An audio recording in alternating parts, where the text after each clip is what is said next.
प्यारे से चैनल में। दोस्तों आज मैं फिर आपके लिए लेके आया हूँ एक नया चैप्टर जो कि आपके क्लास 10th साइंस से है और ये है आपका तीसरा चैप्टर, ठीक है, जिसका नाम है, जो चैप्टर नंबर 3 है, जिसका नाम है धातु, अधातु एवं उपधातु, यानी मेटल एंड नॉन मेटल। ठीक है, तो आज हम इसी में कंटिन्यू करेंगे और इसके कुछ पहले बेसिक चीज़ें जानेंगे जो हम कवर करते हैं स्पेशली, और उसके बाद हम लोग इस चैप्टर को आगे बढ़ाएंगे। ठीक है, तो सबसे पहले मैं आपको बता दूं कि इस चैप्टर में जो हम पढ़ने वाले हैं धातु, अधातु एवं उपधातु, तो हम लोग तत्वों के बारे में पढ़ने वाले हैं। धातु धातु के जो आपके बुक में शुरू है एनसीईआरटी में, वो है भौतिक गुणों के बारे में। ठीक है, तो सबसे पहले मैं आपको थोड़ा सा रिवाइज करा देता हूँ जो आप पढ़ के आए हैं क्लास 9th में, अगर आपने पढ़ा होगा तो। सबसे पहले हमने वहाँ पढ़ा था पदार्थ, ठीक है, फिर हमने उसे दो पार्ट में डिवाइड किया था। एक था हमारा शुद्ध पदार्थ, ठीक है, एक था हमारा शुद्ध और एक था अशुद्ध पदार्थ, ठीक है, एक था अशुद्ध पदार्थ। फिर हमने इसको भी डिवाइड किया था कई भाग में। पहले मैं अशुद्ध का बता दूं आपको। अशुद्ध में हमने डिवाइड किया था अशुद्ध यानी कि मिश्रण, ठीक है, मिश्रण। और फिर मिश्रण को भी हमने डिवाइड किया था दो में। एक था हमारा समांगी मिश्रण, ठीक है, कौन सा था, एक था समांगी मिश्रण और एक था विषमांगी। समांगी और विषमांगी मिश्रण थे, याद आ रहा होगा आपको, ठीक है, ये हमने पढ़ा था। उसके बाद फिर एक समांगी, विषमांगी, और उसके बाद भी हमने इसमें पढ़ा था विषमांगी मिश्रण की। अगर हम बात करें तो इसको मैं डिवाइड करूं तो एक था आपका कोलाइड, ठीक है, कोलाइड, और एक था निलंबन, ठीक है। तो ये थे आपके, तो ये तो आपके थे अशुद्ध के। शुद्ध में हमने क्या पढ़ा था, अगर उसके बारे में मैं बताऊं आपको, तो शुद्ध को हमने कितने भागों में डिवाइड किया था, इसको हमने दो भागों में डिवाइड किया था। एक हमारा शुद्ध था तत्व और एक था यौगिक, ठीक है, एक तत्व था और एक यौगिक था। अब जो यौगिक था उसे हमने ऐसे ही छोड़ दिया था, और जो तत्व था हमारा उसे हमने और डिवाइड किया था तत्व को। तत्व में एक था हमारा धातु, एक था अधातु और था उपधातु, ठीक है, ये था अपना धातु, अधातु और उपधातु। और इन सब से जो हमने फिर बनाया था, आपको थोड़ा ब्रीफली मैं बता रहा हूँ यहाँ पे, वो आ गया था अपना अणु, ठीक है, अणु आ गया था। अणु भी से भी छोटा था अपना परमाणु, और परमाणु के बाद भी उनमें इलेक्ट्रॉन, प्रोटॉन और न्यूट्रॉन में हमने उसे तोड़ा था, ठीक है। इस तरह से हमने जो क्लास 9th का है, ये तो क्लास 9th में आप पढ़ चुके होंगे, ये मैंने रिवाइज किया है बेसिकली, कि जो पदार्थ था उसे हमने दो भागों में बांटा था, शुद्ध अशुद्ध, और उसके बाद शुद्ध में हमने देखा था तत्व। तो अब हम इस पोर्शन को उठा रहे हैं और इन तत्व में हम देखेंगे धातु को, अधातु को और उपधातु को, ठीक है। चलिए आगे बढ़ते हैं। अब यहाँ पे देखिए आवर्त सारणी है, जो आगे आपका चैप्टर भी है आवर्त सारणी, उसमें आपको ये पढ़ना होगा आवर्त सारणी के बारे में, कौन सी कैटेगरी क्या होती है, इसकी स्पेशलाइजेशन और इसके बारे में, इसकी प्रॉपर्टी आप पढ़ेंगे आगे। अभी फिलहाल आप ये जान लीजिए कि हम इसी में से, ये हमारे कितने हैं, तत्व हैं। तत्व की जो मैं आपके तत्व के बारे में बता दूं कि तत्व जो कि खनिज के रूप में, अयस्क के रूप में मिलते हैं, उसके बाद हम उन्हें तत्व बनाते हैं, ठीक है। तो कुल मिला के अभी तक जो हमारे पास है वो 118 तत्व, यानी कि 118 तत्व खोजे जा चुके हैं, जिसमें से 90 हमें मिली है धातुएं, 90 क्या मिली है, धातु, और लगभग 22 के करीब मिली है उपधातु, सॉरी 22 के करीब मिली है अधातु, ठीक है। तो कुल मिला के ये हुआ है आपके साथ कि 118 तत्व हैं। तो अब हमें इन 90 धातु और 22 अधातुओं के बारे में पढ़ना है। तो ये जो आपको दिख रही है ना ये लाइन, ये है, ये तो अधातु है अपना, ये है धातु, lithium, beryllium, sodium, magnesium, calcium, और ये सब जो है आपके वो धातु हैं। और इधर भी आपका अधातु मिल जाएगा आपको, ठीक है, कार्बन, नाइट्रोजन, ऑक्सीजन। तो यहाँ पर हम इन सब के बारे में ही पढ़ने वाले हैं। इनके सबसे पहले भौतिक गुणधर्म के बारे में पढ़ेंगे और रासायनिक गुणधर्म के बारे में पढ़ेंगे। जो शुरुआत में अगर मैं बात करूं कि धातु क्या होते हैं, तो धातु वो होते हैं जो इलेक्ट्रॉन को त्यागते हैं, ठीक है, जो इलेक्ट्रॉन को त्यागते हैं, जिनके ऊपर प्लस चार्ज होता है, जैसे सोडियम के ऊपर होता है, मैग्नीशियम के ऊपर होता है, ठीक है। और अगर अधातु की बात करें तो बिल्कुल इनका अपोजिट होते हैं। अधातु कौन होते हैं, अधातु वे होते हैं जो इलेक्ट्रॉन को ग्रहण करते हैं, मतलब इलेक्ट्रॉन को एक्सेप्ट करते हैं, वो होते हैं अधातु। जैसे कि हम बात कर लें क्लोरीन की, हम बात कर लें ऑक्सीजन की, ठीक है। तो यहाँ पर इस तरह से धातु अधातु। बट जो आपकी बुक में स्टार्ट है एनसीईआरटी में, वो आपको भौतिक गुणधर्मों से स्टार्ट करना है। तो चलिए स्टार्ट करते हैं हम लोग, ठीक है। इतना आपको समझ में आ गया होगा। अभी तक जो मैंने बताया था आपको, लगभग मैंने आपको ब्रीफली थोड़ा बहुत रिवाइज करवाया था। अब हम बात करने वाले हैं भौतिक गुण की, और वो धातु के, ठीक है।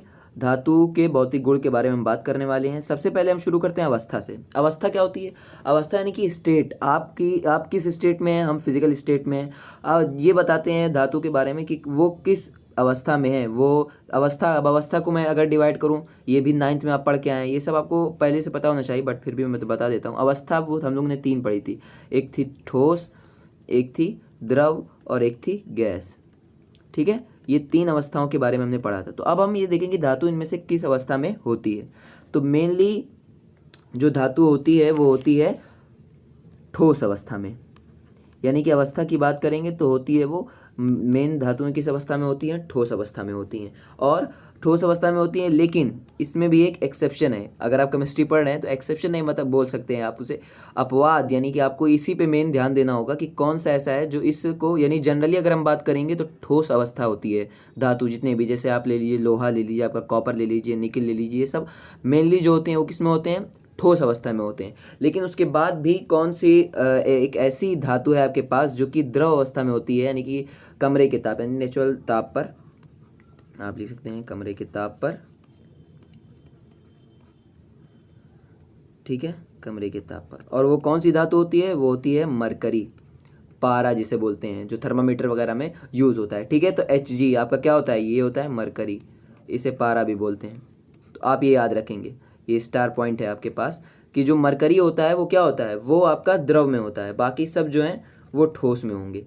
तो ये तो हो गया आपका, ये हो गया आपका अवस्था के बारे में। अब हम आगे बढ़ते हैं, तन्यता क्या होती है। तो तन्यता ही धातु का एक गुण है, इसके बारे में पहले मैं लिख देता हूं। तन्यता क्या होती है? ये होती है कि धातुओं को क्या करते हैं? गर्म करके पतले तार बनाना, पतले तार में कन्वर्ट कर देते हैं, पतले तार बनाना, ठीक है।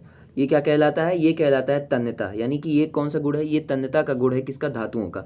अब आपको पता होगा कि जो गोल्ड है ना आपका, Au, ये सब आपको पता होना चाहिए। मैं एक वीडियो लाऊंगा जिसमें हम बेसिक कॉन्सेप्ट कवर करेंगे, खासकर इस चैप्टर के, क्योंकि ये सब चीज़ें आपको पता होना चाहिए। तत्व, उनके रासायनिक गुण और उनके परमाणु भार और परमाणु क्रमांक, उनका रिप्रेजेंट कैसे करते हैं। जैसे ये Au का क्या है? Au को, यानी कि Au जो तत्व है उसे रिप्रेजेंट करते हैं Au से, सॉरी, गोल्ड को रिप्रेजेंट करते हैं Au से, ठीक है। तो धातुओं को गर्म करके क्या पतले तारों में कन्वर्ट किया जाता है, यानी कि धातुओं को गर्म करके पतले तार बनाना कौन सा? तन्यता कहलाता है। जो Au की मैं बात कर रहा था, यानी कि सोना, ये क्या है आपका? सोना, गोल्ड, इसे ऐसे बताते हैं, ठीक है। अब क्या होगा? जो सोना होता है ना, उसे 1 ग्राम सोने से हम 1 किलोमीटर का तार बना सकते हैं। यानी कि उसे गर्म करके उसे किस तरह से खींचते हैं और फैलाते, तो ये जो गुण कहलाता है वो कहलाता है तन्यता। और ये धातुओं में पाया जाता है, जो पतले तार बनाए, जैसे कि आजकल तो कॉपर के बनते हैं जो हम इस्तेमाल करते हैं, ठीक है। फिर एल्युमिनियम के भी आता है, ठीक है। तो ये तरह के होते हैं तन्यता। अब हम बात करते हैं आघात वर्धनीयता के बारे में। आघात वर्धनीयता क्या है? तो आघात वर्धनीयता, जैसे कि यहाँ था कि धातुओं को गर्म करके पतले तार बनाना, यहाँ है कि धातुओं को पीट कर पतली चादर बनाना। इसमें क्या करते हैं? चादर बनाते हैं। जैसे टिन वगैरह का आपने देखा होगा, वो तो मिक्सचर होता है, बट फिर भी उसे हम कंसीडर कर सकते हैं। यानी कि धातुओं को पीट कर पतली चादर बनाता है। ये कौन सा गुण होता है? ये आघात वर्धनीयता का गुण होता है, ठीक है। अब एक और है अपने पास, वो है गलनांक। क्या है? गलनांक। अब गलनांक क्या होता है? जैसे कि मैंने बताया कि गलनांक एक ऐसा ताप होता है जिस पर धातुएं गल जाती हैं, ठीक है। तो तब तक हम गर्म करेंगे जब तक वो गलना शुरू ना हो जाए। तो ऐसे ताप को क्या बोलते हैं? हम गलनांक बोलते हैं। तो जो धातुएं होती हैं ना, धातुओं का गलनांक हाई होता है, ठीक है। उनका हाई गलनांक होता है, यानी कि अगर आप जनरली बोलोगे तो जो धातुओं का गलनांक होता है वो हाई होता है, यानी कि अधिक गलनांक होता है धातुओं का। वही अगर क्वथनांक की बात करें, आगे मैं बात करूंगा, तो वो भी हाई होता है गलनांक। और क्वथनांक दोनों धातुओं का। तो एक बार दोबारा इसे रिवाइज कर देता हूँ मैं कि धातुओं के भौतिक गुण में जो अवस्था होती है वो कौन सी होती है, ठोस। लेकिन जो Hg है आपका मरकरी यानी कि पारा, वो द्रव अवस्था में होता है। वहीं बात करें अगर हम तन्यता यानी कि धातुओं को गर्म करके पतले तार बनाना, तो उसे क्या बोलेंगे, हम तन्यता बोलेंगे। और इसका एग्जाम्पल दिया मैंने Au यानी कि सोने का। यहाँ पे भी आघात वर्धनता में भी आप Au को लिख सकते हैं, इसे पीट कर पतली चादर बनाया जाता है। तो ये क्या है, आघात वर्धनता बोलते हैं, यानी कि धातुओं को पीट कर पतली चादर बनाने को क्या बोलते हैं, आघात वर्धनता बोलते हैं। ठीक है, अब बात करें कि गलनांक के बारे में बताया। गलनांक यानी कि धातुओं का जो गलनांक होता है वो ज़्यादा होता है, अधिक होता है। जैसे कि बात करें हम सोडियम का, यानी कि सोडियम मैंने भी बताया, मैग्नीशियम बताया, कैल्शियम बताया। लेकिन यहाँ पर भी आपका एक एक्सेप्शन है, यानी कि बोल दूँ तो अपवाद है, जिसमें आपको ये देखना होगा कि किसका गलनांक कम होता है और वो धातु भी है। ठीक है, तो स्टार पॉइंट में मैं आपको बता दूं कि ऐसा धातु है जिसे हम बोलते हैं गैलियम। गैलियम गैलियम एक ऐसा धातु है कि जिसका गलनांक कम होता है। ठीक है, अब हम बात करते हैं नेक्स्ट। और अगर इसमें पोटेशियम को भी कंसीडर करते हैं कभी कभी। अब ये हो गया, ठीक है। अब हम नेक्स्ट चलते हैं अपने उस पर। अब आता है अपना क्वथनांक। क्वथनांक मैंने भी बताया कि जैसे कि गलनांक अधिक होता है आपका, उसी तरह से आपका क्वथनांक भी अधिक होता है। यानी कि क्वथनांक क्या होते हैं भाई, क्वथनांक वो होते हैं कि जिस तरह से हमने बात की थी गलनांक पे कि हमारी धातुएं एक ऐसे ताप पर आकर गलित अवस्था में हो जाती है, यानी वो गलना प्रारंभ कर देती हैं, तो उसे बोलते हैं गलनांक। वहीं क्वथनांक की बात करेंगे तो क्वथनांक में यानी उबलना, यानी कि वाष्प में कन्वर्ट होना जब शुरू हो जाता है तो उसे बोलते हैं क्वथनांक। ठीक है, एक ऐसा भी ताप होता है। तो वो धातुएं जो इनका क्वथनांक अधिक होता है, तो यानी कि मैं यहाँ लिख सकता हूँ कि धातुओं का क्वथनांक जो होता है वो क्या होता है, अधिक होता है।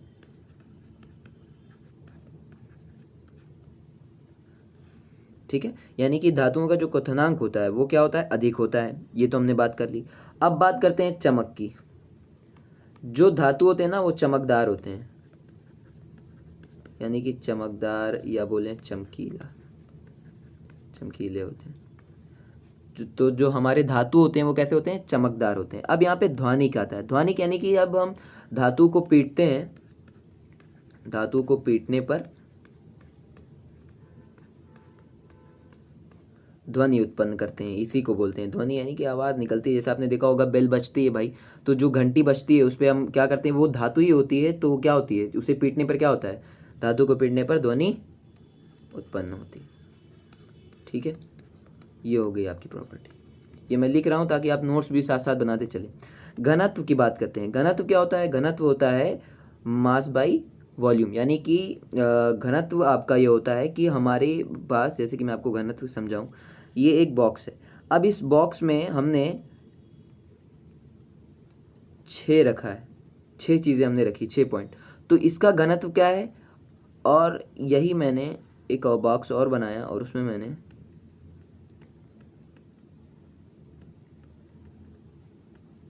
कुछ इस तरह से पॉइंट रख दिए। तो अब आप बताइए इसका घनत्व ज़्यादा है या इसका घनत्व ज़्यादा है। तो आप बेसिकली कहेंगे कि इसका घनत्व ज़्यादा है। क्यों, क्योंकि इसमें ज़्यादा पॉइंट है, यानी कम जगह में जितनी ज़्यादा चीज़ें होंगी उन्हीं को बोलते हैं हम घनत्व। ठीक है, तो यानी कि उन्हीं को हम क्या बोलते हैं, उन्हीं को हम बोलते हैं घनत्व। ठीक है, इसे मैं मिटा दूं पहले। तो हम घनत्व की बात कर रहे थे कि घनत्व क्या होता है। घनत्व यानी कि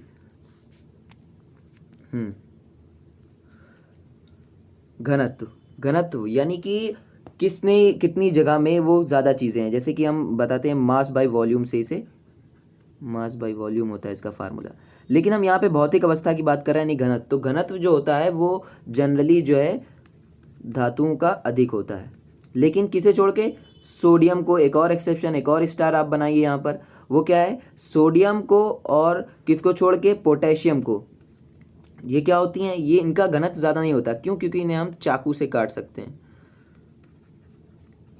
चाकू से काटा जा सकता है, इतना कम घनत्व होता है। ठीक है, मेनली ये आप जान लीजिए कि जो चीज़ें ठोस होती हैं उनका घनत्व भी ज़्यादा होता है। जैसे आपने ईंटा देखा होगा, पत्थर देखा होगा, तो वो ठोस होती हैं, उनका घनत्व भी ज़्यादा होता है, यानी कि हम उन्हें आसानी से तोड़ नहीं सकते, मोड़ नहीं सकते। उसी तरह से जैसे यहाँ पर, बट यहाँ पर सारे धातु, जैसे लोहा आप ले लीजिए, लोहा भाई धातु में आता है, उसे प्रेजेंट करते हैं Fe से, ठीक है। तो अब उसका घनत्व ज़्यादा है, बट हमें यहाँ पर एक्सेप्शन मिल गए हैं दो, जो सोडियम और पोटेशियम है, निके यानी पोटेशियम है, उसे चाकू से काटा जा सकता है। तो यहाँ पर ये सारी भौतिक जो गुण हैं मैंने वो बता दिए। अब इसी में मैं कवर कर लेता हूँ। मैंने सोचा था दूसरी वीडियो में बस इसी में कवर कर लेते हैं हम लोग अधातुओं के बारे में भी, ठीक है। अधातुओं के बारे में, अब अगर अधातुओं के बारे में मैं बताऊँ आपको, तो जो अधातु है उनके बारे में अगर हम बात करें, उनकी अवस्था, तो जो अधातु की अवस्था होती है वो या तो ठोस होते हैं जनरली, यानी मेन ज़्यादा ठोस होंगे, या फिर आपको मिल जाएंगे गैस में। जैसे मैंने बात की थी ऑक्सीजन की, कार्बन की, ठीक है, नाइट्रोजन की, ये सब आपकी क्या है, गैसें, और ये क्या है, अधातु हैं, ठीक है। तो ये आपको मिल जाएंगी मेनली ठोस में और गैस में। लेकिन इसमें भी आपको एक एक्सेप्शन मिलेगा, स्टार पॉइंट के साथ मैं बताना चाहूँगा आपको, कि एक ऐसा अधातु है जिसकी अवस्था द्रव होती है, यानी कमरे के ताप पे, और उसे बोलते हैं हम लोग ब्रोमीन, ठीक है।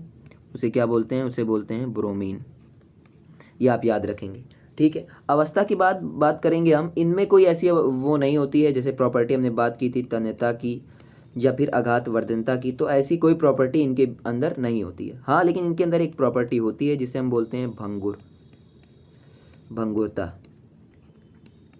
ये क्या है, जैसे कि हम धातुओं को जब पीटते हैं ना, धातुओं को पीटते हैं तो उनमें से आवाज़ निकलती है, अभी हमने देखा ध्वनिक उसकी प्रॉपर्टी में। लेकिन यहाँ पर हम जब धातुओं को पीटेंगे ना, तो ध्वनि नहीं निकलेगी, बल्कि वो टूट जाएंगे।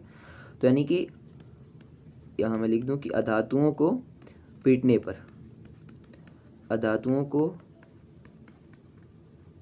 पीटने पर टूट जाती हैं, ठीक है। इसी प्रॉपर्टी को क्या बोलेंगे हम, भंगुरता बोलते हैं, यानी कि टूट जाना, ठीक है। तो ये हो गया। यहाँ पे अगर हम बात करें, तन्यता की बात हो गई, भंगुरता की बात हो गई, इसकी अवस्था की बात हो गई, इसमें आघात वर्तनता या तन्यता जैसी कोई चीज़ नहीं होती है। अगर हम बात करें तो इसमें चमक नहीं होती है। चमक की हमने बात की थी अभी धातुओं में, कि धातुओं में चमक होती है, लेकिन इसमें चमक नहीं होती, अधातुओं में चमक नहीं